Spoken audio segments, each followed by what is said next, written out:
Welcome to part 2 of the friendship bracelet. So for your beads, you are going to be working in a double crochet. So for the US, that is a single crochet. Here I'm just going to show you how to do the magic loop method. So again, I'm wrapping it twice around with the yarn tail out towards my fingertips, and the yarn tail is going out towards the back of my hand. So up the front, over the top of my fingers, down the back, and then working into that loop. So you'll do one chain to secure it, and then you're going to work 6 double crochets, so singles for the US, into the middle of that loop. If you do want to do the chain method, you will chain 2 because you'll need one to work into and one for the height of the stitch. So you're just going to work your 6 stitches into the middle here. So for your double crochet, because of the height of it, you actually need to have 6 stitches per round rather than the 8 of the half treble, and then you're going to increase by 6 stitches for the first 3 rounds. So the first increase is this row, so it's 6 stitches in one, and then we're going to do a round of increases. So I'm just pulling on that singular thread to start with, and then that allows me to see which of the middle threads I need to pull on that one to tighten it, and then I can pull on the yarn end again, just so I can make the middle nice and tight. And that's why I make it a double, because then I don't need to sew off in any sort of way. I can just tuck the end into the middle of the ball when I'm done, and that will be absolutely wonderful. So what you're going to do now is you're going to work 2 double crochets into each stitch as you go around. Oh, this is me getting a little bit stuck, but you're going to do, so 2 stitches into each one as you work your way around. So following through underneath, so you can look at the row beneath where you've just worked into, and you can see if there's 4 strings in a space, you've done your increase. If there's 2 strings in a space, you've done 1 stitch. And you want to make sure on this round that you've got 2 stitches in each stitch as you go. So that's an increase, if that's how you work. But it's 2 doubles, 2 singles for the US in each stitch as you go around. That little cut there was because my drink your water alarm went off and stopped the video from recording, which is quite annoying. Luckily I noticed straight away, so that's good. So yeah, just going to continue to work 2 double US singles into each stitch as you go around. So where you had 6 previously, in this round we're doubling that, adding 6 stitches, so we will have 12 stitches at the end of the round. You will notice that I have, despite working in continuous rounds here, not put a stitch marker in, and I honestly couldn't tell you why. I have such an aversion to using them, but I just never do. So for round 3 we're going to be doing an additional 6 stitches again, so from 12 to 18 stitches. In order to get there this time, we're not going to work an increase in each stitch. You're going to work 1 double single crochet and then 2 doubles or single crochets, and you're going to do that all the way around. So you've then got a set of 3 stitches that you've worked 6 times around, giving you your 18 stitches. So you're going to do 1 2 1 2 as you work your way around. You want to make sure that you're fully completing those stitches. So your double, where you are just inserting, yarning over to pull up a loop, and then yarning over and pulling through 2, compared to the half treble, half double that we used in the letter beads.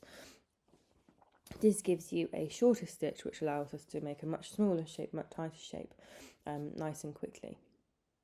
This is the last round of increases that we're going to do as well, for we will then start to shape our balls around.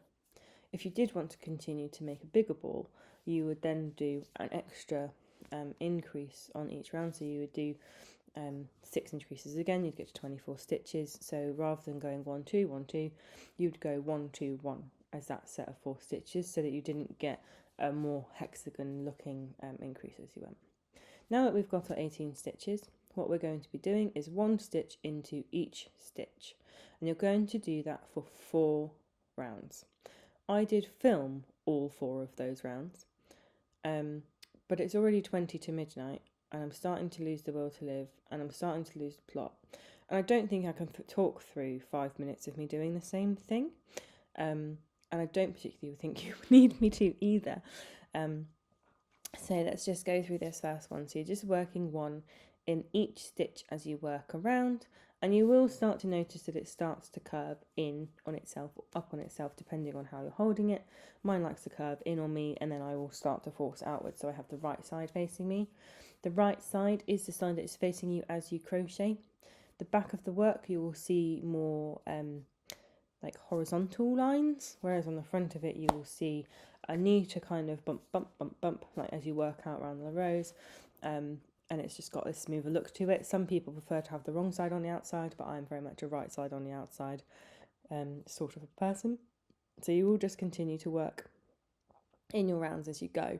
You might be tempted at the third round of singular stitches to stop there, because like this looks like it now needs to come in, but there is that deceptive next round that you need to do, because when you then do start to decrease, it pulls in, and if you've not done the 4 rounds, then it will pull it in too quickly and you kind of end up with a bit of a like, looks like a sat-on pom-pom sort of situation, and that's just not what you want. So you can see here that I'm starting to get this really nice cup shape. This is halfway up. I've done 2 rounds at this point. Maybe I will just keep talking through, because those rounds didn't take so long and I've got a lot to say, apparently. So you are just going to keep working 2 more rounds, 1 stitch in each. If you are not like me and you are not allergic to using stitch markers, I would highly recommend using them. The rounds aren't the longest, obviously, and it is possible to figure out where you are, because you can sometimes find quite easily where in the kind of snail situation in the middle where you would follow up from, but you also can just count outwards how many rows you have from that middle. You'll be able to see quite easily if you've only got 3 there and you've got, then you've got 4 there. You need to keep going until you've got 4s everywhere. In this instance, we do want to be ending up with 7 rounds, and that will be, so your 3 rounds, so your 6, 12, 18, where you've increased each time, and then you're going to do 4 more rounds of 18, just 1 in each stitch after that.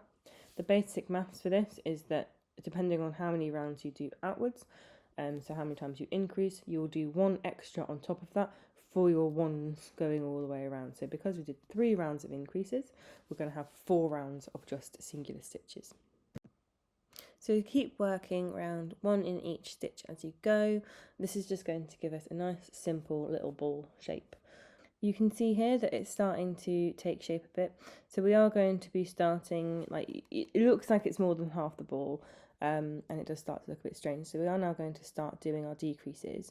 So you start by doing 1 double, so single at the start.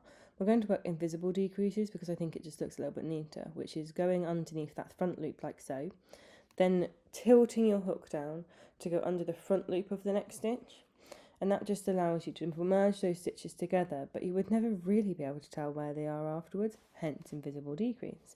If you're not comfortable with the invisible decrease, you can just do a double crochet 2 together, single crochet 2 together, by inserting your hook through the full top of each of the stitches and completing the first half of the double, so pulling back through, going into the next one, yarning over, pull it back through.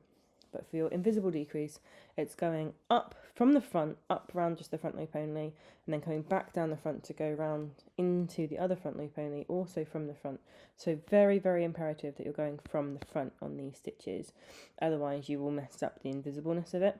And you're doing 1 normal double single, and then your invisible decrease. So 1 decrease, 1 decrease, all the way around until you end up with 12 stitches at the end, because we are taking out 6 stitches from where we were adding 6, 6, 6.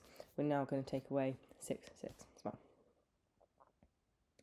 So continuing to work round. After the end of this round, we are going to put our fibre fill stuffing in, because if you do it after the next round, the gap is too small and trying to get your finger in is a bit of a pain in the ass. So we're just going to continue round with this one, and then once we've got to the end here, I'm just going to pull my loop for a little bit so I can't pull it out quite so easily, and I'm going to tuck the end of the yarn into the middle of the ball. You do want to make sure that you've got the side that you want to be on the outside. So this is me just trying to show you, and I managed to ruin some of my nail varnish here because I got too impatient to actually record the video that I didn't wait for it to dry properly. So my snowflake gets a bit battered and bruised here, but this is just me trying desperately to not ruin my nail varnish and turn it inside out, because I just realised that I'd ruined my nail varnish. So never mind, but you can just see the slight differences. So depending on which side you want to be on the outside, just make sure you're popping it the right way out before you stuff it. I prefer to have the right side outwards, which is the side that is facing me as I'm crocheting, so it's the side that you're looking at. It could be on the inside, but it's the side that is towards you as you're crocheting. Just want to take a small bit of fibre fill to pop into the middle. If you overstuff it, then when you're connecting your beads together at the end, it does get a little bit difficult to do. So I recommend not overstuffing it too much, so you can put your yarn needle through it. But if you do have too much in there, it's not the end of the world, but I will show you how you can combat that with the assembly later on. So now we're going to do a round of decreases, so it's going to be 6 decreases, taking our 12 stitches down to 6. So again, it's going through the front loop only from the front, tipping your hook back down, and to go through the front loop only of the next stitch, drawing the two together nicely. So we're just going to keep working your decreases, so you're joining together each stitch as you go around, so making sure that you're not going into the same stitch twice. It can make it a little bit difficult to figure out, but if you just kind of give a little tug on the stitch you've just done, it will pull on the string, so you're able to see where you've been.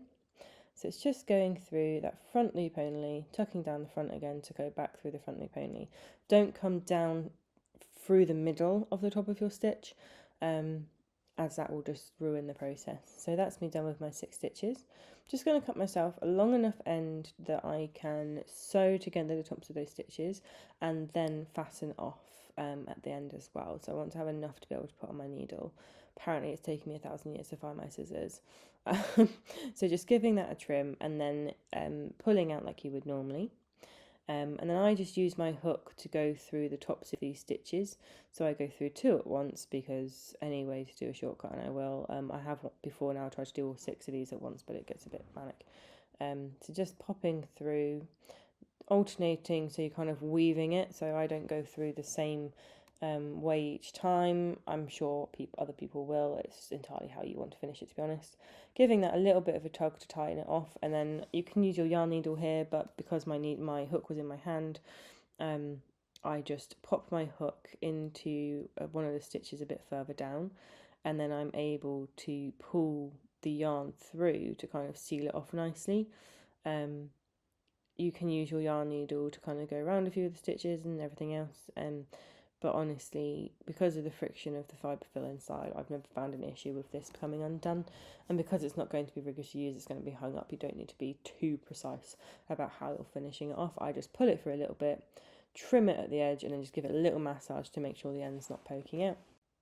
And there you go. There is your perfect little ball. You make as many of these as you like for your friendship bracelet. I can't wait to see them.